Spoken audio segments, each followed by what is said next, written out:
Welcome to the Global Gaming Business Podcast, the industry's first and longest running podcast, now in our 18th year. I'm Roger Gross, the publisher of GGB, and this week's podcast is sponsored by Pavilion Payments, the industry's leading cashless payment provider. Our guest today is Mark Birtha, the president and CEO of Hard Rock Sacramento, the casino owned by the Enterprise Rancheria and managed by Hard Rock International. For Mark Birtha, it seems like he was always destined to work for Hard Rock International.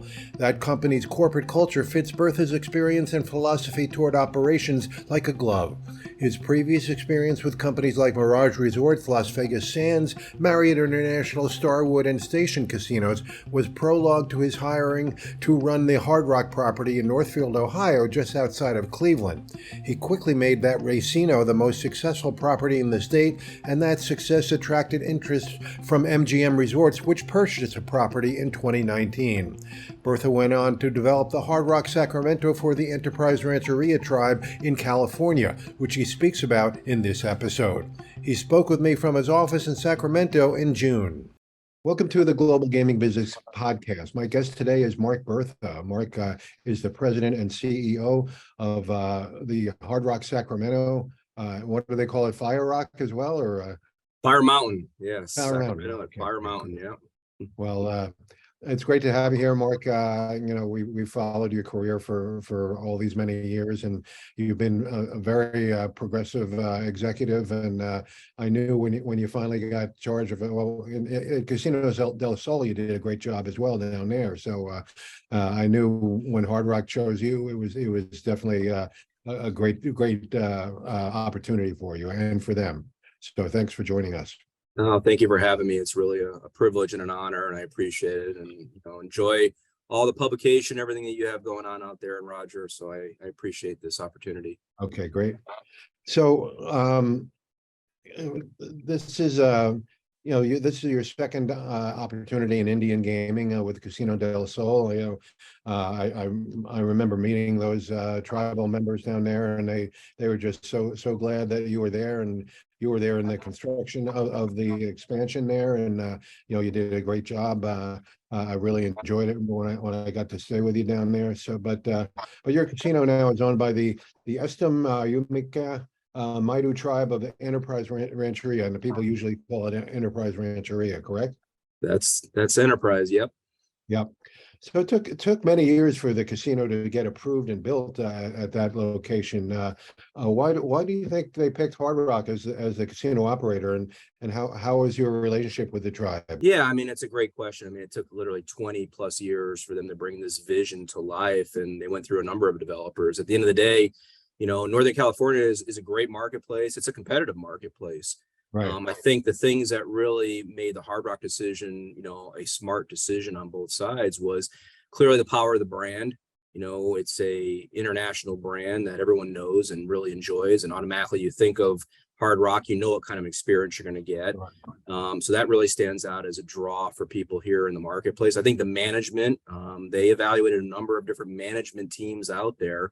And clearly, Hard Rock has an impeccable success story and a history of really doing great things. Obviously, was able to run our property in Cleveland for quite a while, and that went really well. And then I think, what was really unique about this one, compared to some of the other deals that have been out there, and particularly with Hard Rock, this was a tribe-to-tribe relationship. You had the first one really of its kind, where you had a tribe on the East Coast, Seminole tribe, of course, of Florida, and a tribe on the West Coast, the Enterprise Rancheria tribe, working together to create this landmark destination out here on the West Coast, representing the Hard Rock brand, but really bringing two groups of people together to do something that, hadn't been done before, and really change the game. And they have a lot of shared stories and experiences. So there was a natural connection that was built there almost from day one when they met. Sure. Well, yeah, I mean, the relationship between the Seminoles and the Enterprise tribe must really make this arrangement that much deeper. Yeah, it makes it very special. It makes it very special for me to have, the opportunity to sort of, be a steward of that relationship and watch it grow and continue to perform and excel. And so it's very fulfilling for me, very redeeming for the tribe in that sense, in the knowledge that they made a great decision. And, now we're coming up on our 4th anniversary this fall. And we've done a lot of great things, and even in a short time. So that really, really resonates. We actually just had SINIGA out here, the Right. California Indian right, Gaming yeah. Association conference, a number of chairs from all over the state, and they had a great experience out here. So again, this has really become a landmark destination in the state of California and for Hard Rock and enterprise. Well, I think your operation there influences there's a tribe in Southern California that has also brought the Hard Rock management team on, correct? Yeah, in fact, I just had dinner with the chairman from Tejon recently, Octavio, and great group of people down there. Another opportunity for Hard Rock to continue to grow now in Southern California, right in the Bakersfield area. That project will hopefully be starting up sometime soon, but going to be really a game changer down there in that geography, a great partner for us up here. And so it's another exciting opportunity for a tribe to work with a tribe, and for Hard Rock to continue to, sort of do what we do best. Sure, absolutely. So the tribe actually seems to understand, however, the value of the casino, goes far beyond revenue, and allows tribal leaders to plan for the future, as they always say, the 7 generations that they're actually working for. So what have they done to establish that principle for their tribe at this point? Yeah, I mean, this tribe, the Enterprise Rancheria, has made a very strong commitment to their people, clearly to the community. I think it stands, to say that they've really been, raised the bar on that expectation. I mean, clearly the casino is an economic engine. There's no question about that. It really sets the foundation for everything that they need to do from a infrastructural perspective, whether it's investing in their healthcare, providing housing, providing jobs and economic development, in that sense, a tribal development program and training. All of those amenities and tools are out there, including employment for tribal members here at the property. But mostly important thing, I think, is it allows them to start to begin their business diversification process and looking at additional opportunities to, expand the casino, to add on other ancillary businesses, to continue to have their tribal members involved in the business that we're building, whether they're learning it or involved in the management or the operation of it. It really sets a very firm foundation for them to continue to build off of, and reinvest in the property, reinvest in themselves, and really share the wealth of all the hard work and the vision. And to your point, I mean, 7 generations or more away, this property will be here, and will continue to provide that relief and support and great experiences, obviously, that will continue to make them successful. So they've done a great job in laying down that framework, working with the Seminole tribe and using even their experience for decades about how to do these things correctly over time. Sure. So you mentioned you've been with you opened 4 years ago, but you've been with the operation before that. You had a role in the construction, design, and hiring of the employees. So all Hard Rock casinos, most of them anyway, have that something that they consider the wow factor. Do you have that in Sacramento? Oh yeah, we have a lot of wow factor around here. It's California. Right. Yeah, I mean, I've been fortunate. I've been with the company for almost 9 years now, and spent half my time in Cleveland with the Roxino property there we had, and the other half of my time now out here in Northern California. And it's been a great run. But yeah, I mean, Hard Rock has a very unique recipe for how to build and design and build and then operate these types of properties. I mean, we put a lot of effort into design. We literally, the color palette is like bringing the music to life in that sense. It really creates a vibe and an energy that, is really hard to duplicate out there. It's the lighting and the music and the videos and the energy that's created on our floors. You walk in, the minute you come in the doors, you have that sense of arrival, that wow factor, that real, kind of warm hospitality feel. Then you layer in, of course, the memorabilia and all of the different artifacts. It's almost like being in a museum in that case. But then the energy of the games and the food and beverage and all the entertainment that's going on, I mean, it really has a unique feel. And, I think Joe Emanuel, who's our leader of our design and development, of our architecture and construction team, has done a really great job working with our corporate people to create something that, really resonates around the world. And, when you say Hard Rock, like I said earlier, it automatically stands out. You sort of know that energy, that experience, that excitement, the wow factor that you're going to get when you walk in. It's just every location you go to has a little bit of a different, delivery of that product and that experience, which makes it fresh too and exciting. Yeah. So I went on a press junket to the Guitar Hotel in Florida when it first opened, and we got the opportunity to tour their warehouse facility where they have all the memorabilia. Who chose the memorabilia for your property, and do you focus on some of the local artists that made it big? Yeah, I mean, you hit the nail on the head. If you got to go visit the vault, then you're one of a few there that have had that experience. Yeah. And we've got tens of thousands of historical pieces that have been collected over decades now.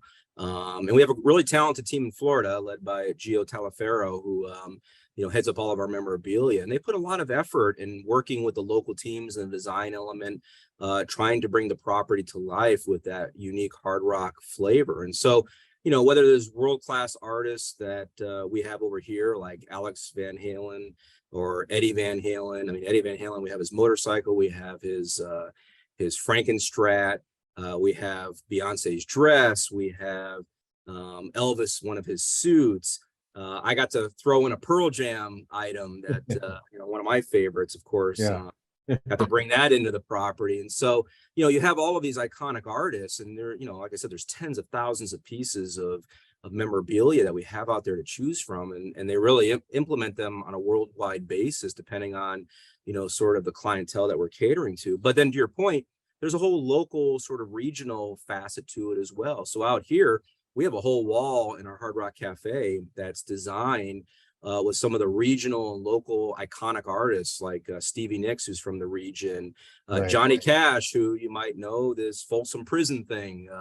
Right, Folsom's like 45 minutes from here. And so there's right. a history there, and Cake, and, a bunch of other artists that we have some of their memorabilia in the property that really gives it the property has an international kind of world-class flavor, but then that local sensitivity that people walk in and go, I saw them right, here in San Francisco or in the Bay Area 25, 30 years ago. So they do a fantastic job bringing all that to life. Yeah, I can see some dead stuff in there too, right? We have a banner in our Hard Rock Live that has that, actually, one of their tour products. So yeah. Okay. So just as important as the facility is, a building, it's even more important to build an effective team. And I know some of the guys you guys and gals that you hired, on your upper staff, but you really want to get it for your line employees as well. So what are the common threads that go through, all the employees that you hired from your senior staff down to the Valet Parker? Yeah, I mean, it's a great question. And honestly, it's quintessential in everything that we do. When I got out here, I was excited. I was the first person on the ground 5 years ago now. And I was hopeful that, you remember that time, I was hopeful we get maybe 5,000 people to apply for about 1,100 positions, 1,200 positions when we opened. I was blown away. We had 33,000 people apply for our 1,200 positions when we opened. Yeah. And, I think at the end of the day, the secret weapon, honestly, in our business is always the people. It's the culture, and the Hard Rock culture is, almost second to none. Sure. 50 plus years. We actually just celebrated our 52nd anniversary, a few days ago. The history, the legacy, the culture has been really, really powerful. 50 plus years of great hospitality, providing amplified service and authentic experiences at Rock. But, one of the key ways we do is we really hire people for their personality. Clearly having experience is critical. We can train people for these roles as well. And it doesn't matter whether you're an executive level or, coming in at an hourly or mid-level management role. We hire people for the personality, for their passion for wanting to deliver hospitality, for their love of really, providing their authentic self as part of the experiences that we deliver. And, it's really a very, unique sort of set of tools that we implement to find those right people, and then give them to some degree, the free rein to really put their fingerprint on the different experiences that we deliver here. And that's not an easy thing to do, but quite honestly, if you can do it effectively, which I believe Hard Rock does, it's really a differentiator on so many different levels. And then, we've done a great job with, focusing on diversity, equity, and inclusion, and really expanding our programming there, making sure that, we make a commitment to our people. All is one, love all, serve all. It's as equally as important to our guests as it is to our team members. And we treat them in a manner where they feel respected and they have the ability to grow their careers and be successful, again, doing it in a way that they can personalize and really customize for the customers as well. So.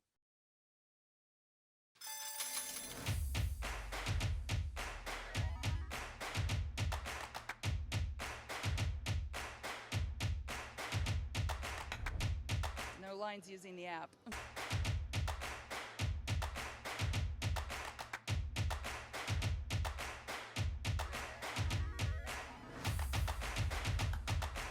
When I need more money, I don't have to get up and go get in a long line.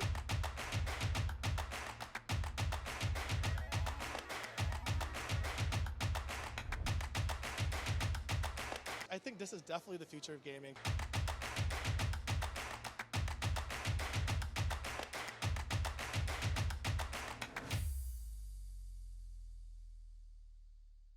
So, to make it even more difficult, you opened in the midst of the pandemic. How did you handle that? I mean, obviously, I know in Atlantic City, they really took care of their workers by giving them, food cards from the local food supermarket. How did you handle it out there? Yeah, we did a lot out here as well. Clearly, our corporate office did a phenomenal job putting together our Safe and Sound program, over 100 pages of learnings from around the world about how to take care of our team members and how to take care of our guests when the time came to reopen our doors. And there was a lot of learning curve, I can tell you that. We were the first hotel casino to reopen after we had shut down during that whole time period. But we did a lot of things. I mean, we literally paid every team member in the building who wasn't in the building for over 10 weeks, sitting at home, taking care of their families and each other. We paid them their full wages. We paid them the full benefits. In many cases, we provided gratuities. If they were earning gratuities like a table games dealer, they continued to earn their table game gratuity, even though we didn't have one guest in the building. We did food cards. We ran, stuff out to our neighbors, literally down here in the street, people who live in the community, and brought them, checked on them for, just making sure they're okay. We did a lot of training and a lot of other things that ensured that we worked with the community, the local, municipalities, the health, the chief health officer here in the region, just making sure that we had everything in place to reopen correctly and then continue to, execute on these programs, a Safe and Sound program predominantly, and make sure that, we took care of our team and our guests. And they were really happy to come back. They felt safe. They felt like it was clean, secure. We made a $500,000 investment in a Synexus system that literally provides hospital quality air purification and cleaning here, kills viruses and bacteria, 99+%. I mean, so that was the tribe who, again, really believed that it was the right time to be doing all of the right things and set the example for everybody in the region, to ensure that we had a program that, was as dialed in as it could be. Right. Great. So let's talk about the market. Tribal casinos are generally local casinos. They usually get about 90% of their business from within a radius of 20 to 25 miles. Is that true with your property? Yeah, on some level. It's been interesting to watch, the last 3.5 years, kind of how our business segmentation has changed. I think clearly, a large portion of our business is coming from, a roughly 30 to 45 minute, drive time radius. And that's to be expected. We have some big, suburban and even urban areas, right around the greater Sacramento DMA, that we pull from. But here's again, what I'll tell you is, probably another reason, again, why the tribe selected Hard Rock. We've got 12 million people within roughly a 3+ hour radius of our property. Especially with the Bay Area, and then you get out to, even Tahoe and Reno areas going to the east side. But what really stood out is, when I got here, I was hoping in the first year we'd maybe have 5% of our guests coming from that, greater outer market, kind of a 2 hour plus radius.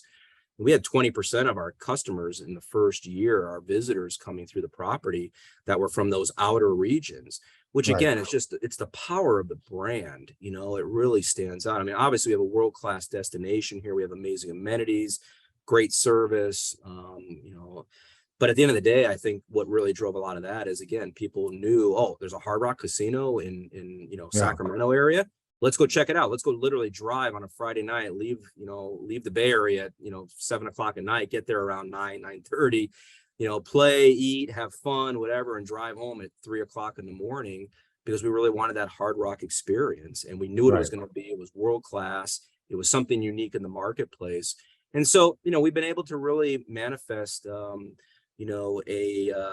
customer base that is, literally outside of what you and I know as more of the normal Sure. sort of local regional model. We've had people come in here from Europe and South America, again, because they love they're followers of the Hard Rock brand, and they visit them all around the world. And so Right. we had a guest here who was we were his 400th Hard Rock location that he visited, about a month or two ago. Really? Wow. And he came from Europe. So I mean, Yeah. it was amazing, and he was excited to be here as much as we were excited to have him. So it was really cool. Right. So, do you use other methods to attract? Obviously, the Hard Rock experience is an important edge for you guys. But do you use things like tier matching, cash back, those kind of attractions? Yeah, I mean, we have a lot of the traditional programs that you'd find out there. When we opened up, we had a tier match program. It did really Yeah. well for us. It allowed people to kind of identify, with our property and walk in feeling like they had a commitment from us, that we would service them to the levels that they were expecting. Clearly, we have unique amenities and services and programming here. We obviously do a number of the free play and all the typical reinvestment, free bet, Sure. a lot of the special events, and a lot of things that you would expect here. We have a full advertising program. So, in many ways, we do a lot of the things that, I guess other, operators out there will do.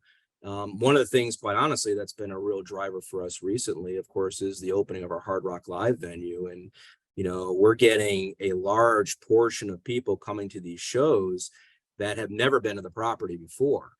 And they're Right. walking in here and going, oh my gosh, I'm going to see my favorite artist.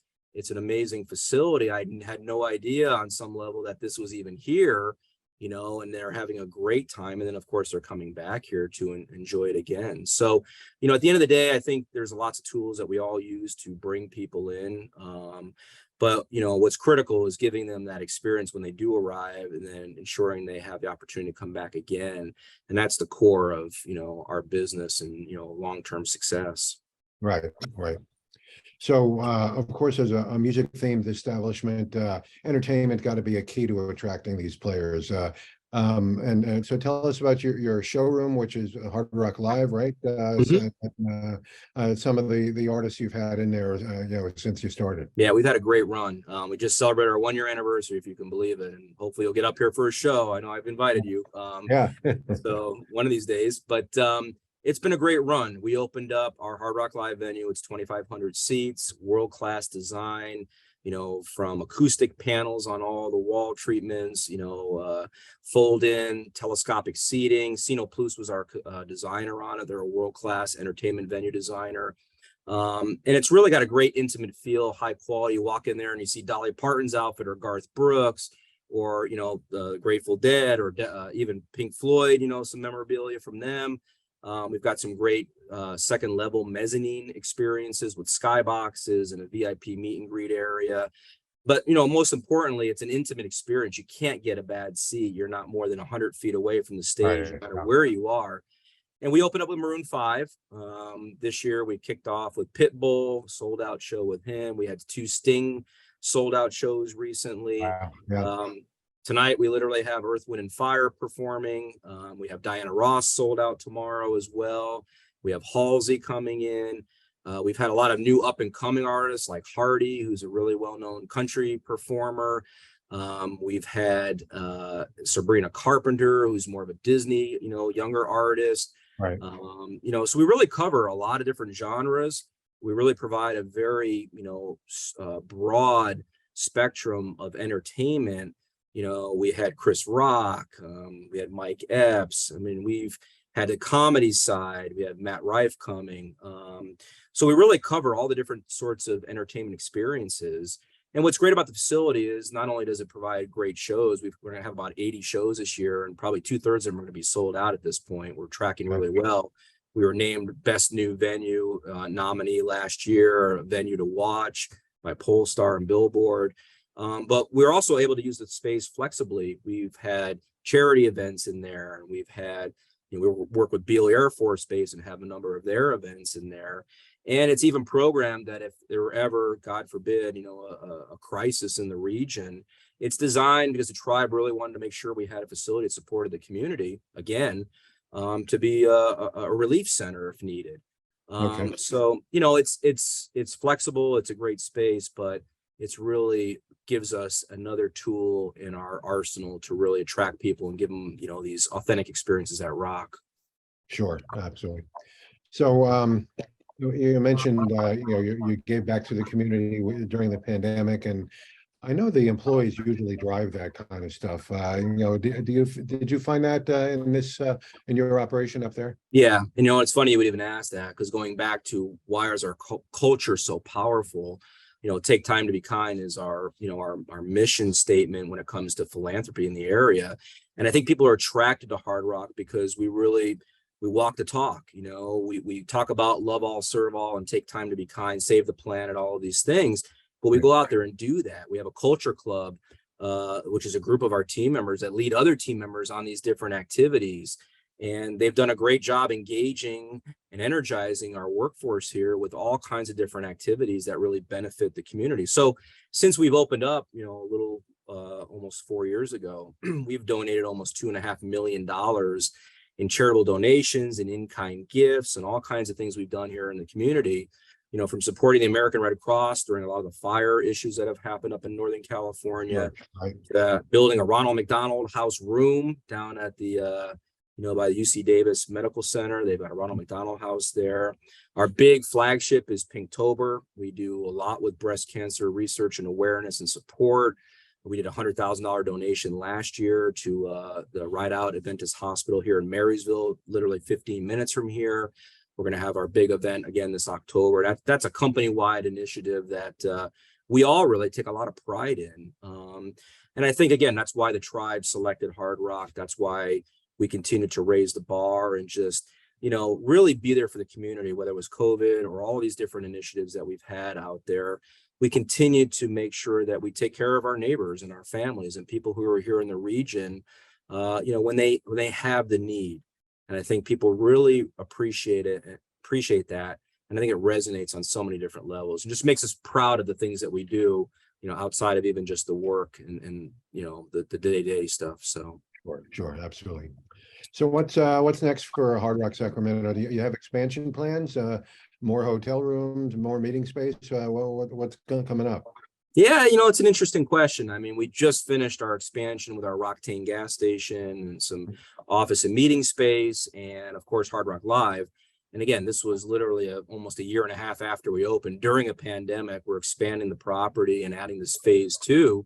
And it's gone off really, really well. It's been very successful for us. I think we're taking a step back now to reevaluate the marketplace, to hear more from our client base, our customers, and understanding what they want in the next, phase of expansion. The tribe has a multi-phase, vision out here. This is a long-term investment, which benefits their tribal members and benefits the community here. So I think clearly our hotel is extraordinarily busy. So I think more hotel rooms in the future is going to be needed. I think there's more gaming space and programmatic things. We don't have bingo or poker right now. Those are things we're considering for the future. Obviously, if California gets it right one of these days and passes sports betting and online gaming, we'll be adding those amenities to the property. There's other things like spas and meetings, more meeting space. We've got 10,000 square feet. I think we need more of that in the future. So there's clearly a lot of opportunity to continue to expand as the demographics continue to increase here and more homes are being built in the area and more people are coming to the area. The other unique thing about where we are here in Sacramento at this property, there is a 900-acre sports and entertainment zone that exists that we sit right in the middle of. And the tribe is making a commitment to purchase additional land here with the idea and the vision to, again, expand not only the casino, but to bring world-class destination sports entertainment, and regional types of products to the area that are sorely needed. And so I think, the focus now is casino on one hand. What do we do there to continue to grow the business and provide the amenities and services we need? And then this other regional destination, landmark sort of product that we can bring, over a few hundred acres or so to really, continue to diversify their businesses, expand, the amenities and services, and create something world-class that we can attract people from all over the country, all over the, the world in some cases. So there'll be probably more coming on that in the future. So they're keeping us pretty busy out here, and it's exciting. I mean, we love the development space, we love the operational space, but being able to create these types of experiences on so many different levels really just keeps everything so intriguing and interesting and, and challenging to say the least. So it's good. Absolutely. Yeah, no question. Well, it's a shame you guys didn't build a stadium for the Oakland A's, not that far, instead they're coming to Vegas. So I guess I can't complain.